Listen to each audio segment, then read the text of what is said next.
Now, the other really cool thing into this, so let's look at how these routine activities are built out, right? So currently, you see this word birth date right here. That is the important date that it is pinned to, right?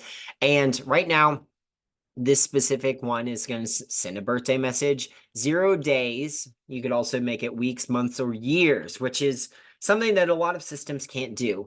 But then the really cool thing is before or after. So kind of the roots of the communication matrix, I was actually trying to build out a better customer experience for my onboarding individuals. And I had a person who signed up for a trial and then on the fourth day became a customer.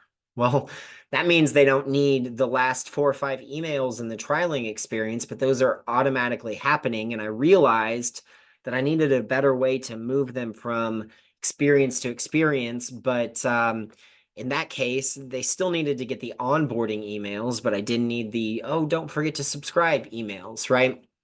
So this is kind of where routines came from. But now I can pin these to important dates, like the birth date. And in that example, it was trial date, subscription date. And I can set them to before that date or after that date. And so this is how you can build out 4 days before you're going to send a little reminder. And you don't have to do all this antiquated math. Now, you can set some colors to it just to kind of note this. This is going to note on your calendar, and then you assign a team member to it. And you know who's in charge of this task.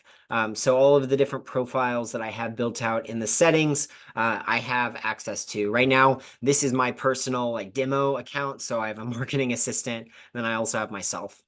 So these are the routines.